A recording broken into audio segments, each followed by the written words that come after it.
Halo semuanya, salam damai Kristus bagi kita semua. Kembali lagi bersama saya dalam channel ini. Dan pada kesempatan kali ini saya ingin kita menyimak salah satu video dari Ustadz Rahmat Baikuni yang sebenarnya dia sedang membahas itu tentang Dajjal. Tapi nanti ujung-ujungnya beliau membahas tentang penyaliban, tentang dongeng-dongeng yang ada di dalam Quran, misalnya seperti Quran surah An-Nisa ayat 157 yang kita tahu bahwa itu memang adalah dongeng. Itu dongeng yang tidak bisa dibuktikan kebenaran historisnya. Tapi namanya Muslim, mereka memang harus menyangkal historis supaya mereka terlihat bahwa agama mereka itu adalah agama yang paling benar. Jadi Ustadz ini yang namanya orang-orang Islam, Muslim, mereka yang suka membela kebohongan itu memang pasti didasari juga pada kebohongan-kebohongan sebelumnya atau kebohongan sesudahnya. Jadi untuk membela kebohongan, mereka melahirkan kebohongan. Begitupun dengan sumber-sumber yang mereka gunakan. Ustadz ini juga dalam ceramahnya tentang Dajjal, beliau juga mengutip salah satu Injil di dalam kekristenan yang menurut beliau bahwa Injil itu relevan dengan kajian beliau tentang Dajjal. Karena beliau sempat mengatakan bahwa Dajjal ini adalah Yudas. Dan beliau mengakui bahwa Dajjal ini adalah Yudas yang nanti akan disalibkan menggantikan Isa Al-Masih. Lalu beliau mengutip dari Injil apa? Saudara-saudara tahu? Beliau mengutip dari Injil Barnabas. Salah satu Injil Apokrifa.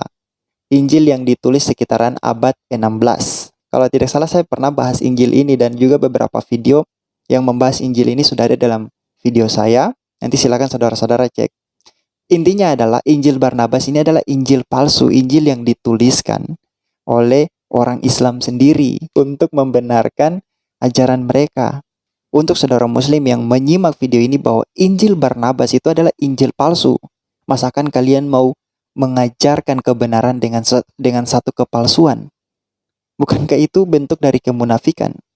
Apakah itu adalah Islam yang sesungguhnya, yaitu mengajarkan kebenaran dengan kepalsuan, mengajarkan bahwa kebohongan itu adalah sesuatu yang benar, yang patut diterima sebagai suatu kebenaran. Yang namanya kebohongan, namanya kepalsuan ya pasti tidak benar. Kenapa kita harus menerima itu sebagai sesuatu yang benar padahal kita tahu bahwa itu adalah ketidakbenaran? Seperti yang dilakukan oleh Ustadz Rahmat Baikuni ini. Dan nanti kita akan simak salah satu videonya yang juga berkomentar tentang penyaliban Yesus Kristus, tentang tulisan yang ada di salib Yesus Kristus, yaitu INRI. Nah, jadi kita sudah tahu bahwa Quran surah An-Nisa yang dikutip untuk menyangkal penyaliban Yesus itu adalah salah satu bentuk dari penyangkalan yang tidak berdasar, atau dengan kata lain bahwa itu bisa dikatakan sebagai surah dongeng-dongengan atau surah dongeng. Karena surah itu tidak bisa dibuktikan secara historis, karena semua fakta historis mengatakan bahwa Yesus itu mati, tapi bukan hanya mati, melainkan dia juga bangkit. Sebelum melewati kematian dan kebangkitannya, dia disalibkan. Itu fakta historis yang tidak bisa disangkal. Hanya orang bodoh, hanya orang idiot yang memang tidak membutuhkan otaknya untuk berpikir tentang kebenaran ini. Dan hanya beriman buta tanpa mau menggali lebih dalam apakah yang dia yakini adalah iman yang benar. Mari kita simak saja video dari Ustadz Rahmat Baikuni ini tentang tulisan di atas salib itu yang ingin dia komentari. Mari kita lihat. Maka ketika Yudas keluar, dia sudah berubah menjadi Nabi Isa. Di dalam salibnya orang Katolik yang ada patung Yesusnya.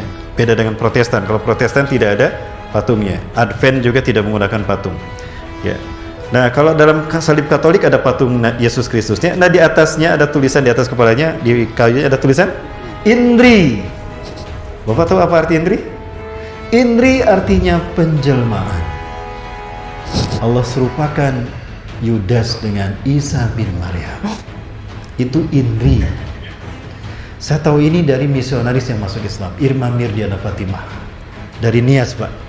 Dari keluarga Zebua tahun 97. Nah ini Mas, jadi saya kumpulkan buku-buku, dalil-dalil, plus orang-orang yang mengalaminya. Mengalami peristiwa-peristiwa yang terkait dengan doktrin Yahudi Nasrani di zaman kekitaan.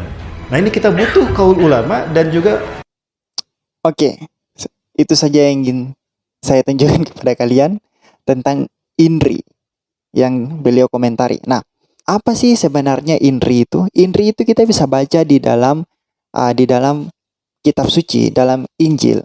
Kita baca dalam Yohanes 19 ayat yang ke-19 hingga ayatnya yang ke-20. Dan Pilatus menyuruh memasang juga tulisan di atas kayu salib itu, bunyinya Yesus orang Nazaret, Raja orang Yahudi. Banyak orang Yahudi yang membaca tulisan itu sebab tempat di mana Yesus disalibkan letaknya dekat kota dan kata-kata itu tertulis dalam bahasa Ibrani, bahasa Latin, dan bahasa Yunani. Jadi, tulisan yang ada di atas kepala Yesus itu ditulis dalam 3 bahasa, yaitu bahasa Ibrani, bahasa Latin, dan bahasa Yunani. Nah, INRI itu merupakan bahasa Latinnya. Itu merupakan singkatan dari bahasa Latinnya. Nah, bahasa Latinnya adalah apa? Mari kita lihat. Ini saya kutip dari salah satu situs Katolik. Ini salah satu situs Katolik yang situs ini juga mengutip dari salah satu situs yang berbahasa Inggris dari seorang yang bernama Philip Kozlowski. Nanti silakan saudara-saudara kunjungi, saya taruh linknya di dalam bahasa Inggris di kolom deskripsi. Nanti silakan saudara-saudara lihat. Nah, di situ dituliskan bahwa INRI itu kepanjangannya adalah Yesus Nazarenus Rex Judaeorum.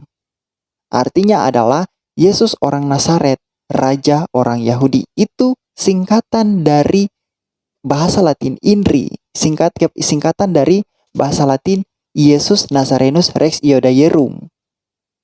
Itu singkatan dari INRI. Jadi dari mana Ustadz ini mendapatkan ide bahwa INRI itu adalah penjelmaan? Ini yang saya katakan bahwa memang untuk menjadi seorang muslim itu kita tidak boleh menaruh logika kita di depan. Kita harus menaruh logika atau menaruh akal sehat kita itu di bagian belakang. Akal sehat itu dipinggirkan. Jangan gunakan akal sehat untuk bertanya tentang Islam. Itu sama saja Anda menggunakan senjata untuk menembak Allah Subhanahu wa taala. Karena Allah Subhanahu wa taala itu tidak punya tameng yang kuat untuk melindungi dirinya sendiri. Itu sebabnya bukan hanya mereka itu anti kritik, tetapi juga siapa yang mengkritik mereka harus dibunuh. Makanya tidak heran yang dihasilkan oleh Allah Subhanahu wa taala dan Muhammad adalah pengikut-pengikut yang tidak mau belajar tentang kebenaran. Intinya kalau itu bertentangan dengan Islam, kalau bertentangan dengan Islam mereka tolak. Entah itu kebenaran, kalau kebenaran yang bertentangan dengan mereka tolak. Tapi kalau kesalahan yang sejalan, yang relevan dengan ajaran mereka terima. Itulah yang kita lihat dari para apologet muslim yang menyangkal tentang sejarah kematian, sejarah penyaliban, kematian, dan kebangkitan Yesus Kristus. Mereka menyangkal itu karena mereka memang tidak punya akal sehat. Mereka harus meninggalkan akal sehat untuk menolak itu. Juga dengan tulisan INRI. Tulisan itu juga mereka harus meninggalkan akal sehat untuk memahaminya. Sehingga mereka harus mengucapkan kata-kata yang menipu, tetapi yang penting adalah menolong Islam dari ketidakbenaran, dari kebohongan. Bahkan Quran surah An-Nisa ayat 147 itu adalah sebuah kebohongan. Ayat 157 itu adalah sebuah kebohongan. Sejarah tidak membuktikan bahwa ada seorang yang bernama Isa Al-Masih itu diangkat ke surga. Tapi sejarah yang benar adalah Yesus Kristus dibuatkan untuk mati, bangkit pada hari yang ketiga. Supaya apa? Supaya dosa kita diampuni. Dan kita bisa hidup kembali dalam kemuliaan Allah. Bagaimana cara hidup kita? Kita hidup di dalam Kristus. Kita hidup lewat kebenaran Kristus. Sebelum saya akhiri video ini, saya ingin membagikan satu ayat kepada saudara-saudara. Ini yang biasa dikutip oleh saudara-saudara kita yang Islam untuk mengolok-olok penyaliban Yesus Kristus. Kita buka dalam Galatia 3 ayat 13 hingga ayatnya yang ke-14. Saya akan bacakan. Kristus telah menebus kita dari kutuk hukum Taurat dengan jalan menjadi kutuk. Kristus, sekali lagi, Kristus telah menebus kita dari kutuk hukum Taurat dengan jalan menjadi kutuk. Karena siapa? Karena kita. Jadi Kristus menjadi kutuk karena kita. Kristus menjadi orang yang berdosa karena kita. Bukan karena dia tidak berdosa, tetapi karena dosa kitalah dia yang menanggung, dia yang menjadi, yang tadinya tidak berdosa menjadi berdosa. Yang tadinya tidak kena kutuk menjadi kena kutuk. Sebab ada tertulis, terkutuklah orang yang digantung pada kayu salib. Dia menjadi terkutuk karena dosa kita, dia menjadi orang yang berdosa karena dosa kita. Bukan karena dosa dia, bukan karena dia kena kutuk, tetapi karena kitalah manusia yang berdosa dan yang harus menanggung kutukan itu. Tetapi karena dia mengasihi kita, maka dialah yang menanggung kutuk dan dosa kita. Ayat 14, Yesus Kristus telah membuat ini supaya di dalam dia berkat Abraham sampai kepada bangsa-bangsa lain. Sehingga oleh iman kita menerima roh yang telah dijanjikan itu. Jadi saudara-saudaraku yang selalu datang dengan mengolok-olok penyaliban Yesus Kristus, saudara tidak sadar bahwa saudara sedang memberitakan Injil. Tentang siapa? Tentang manusia yang paling suci, manusia yang tidak pernah berdosa, manusia yang tidak dikutuk, menjadi kutuk, menjadi berdosa, menjadi tidak suci karena dosa umat manusia. Saudara sedang menyatakan itu walaupun saudara dalam hal ini mengolok-olok penyaliban Yesus Kristus, mengolok-olok dia yang tersalibkan karena saudara. Jadi sekali lagi, saudara terima Yesus Kristus karena dalam dia saudara bisa hidup selamanya, saudara bisa hidup dalam kekekalan.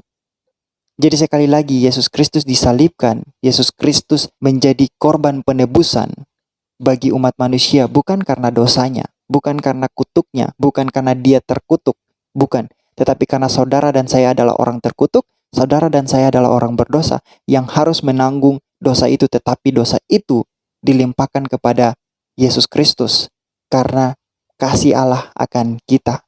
Tuhan tidak mau kita masuk neraka dan Tuhan tidak mau bahwa kita yang menanggung segala beban itu. Itu sebabnya Yesus Kristuslah yang dijadikan pengganti bagi kita. Jadi sekali lagi saudara-saudara, Yesus Kristus mati, Yesus Kristus dinyatakan sebagai orang yang terkutuk, Yesus Kristus dinyatakan sebagai orang yang berdosa walaupun dia bukan orang terkutuk, walaupun dia bukan orang berdosa, tetapi dia dilimpahkan segala sesuatu itu untuk saudara dan saya, karena saudara dan saya. Jadi bertobatlah dan kembalilah kepada Yesus Kristus agar kamu diselamatkan dari kutuk yang sedang menimpa kamu dan dari dosa yang sedang menimpa kamu. Bertobatlah dan kembalilah pada Kristus supaya jiwamu diselamatkan oleh Dia. Kita jumpa di video berikutnya. Tuhan Yesus memberkati.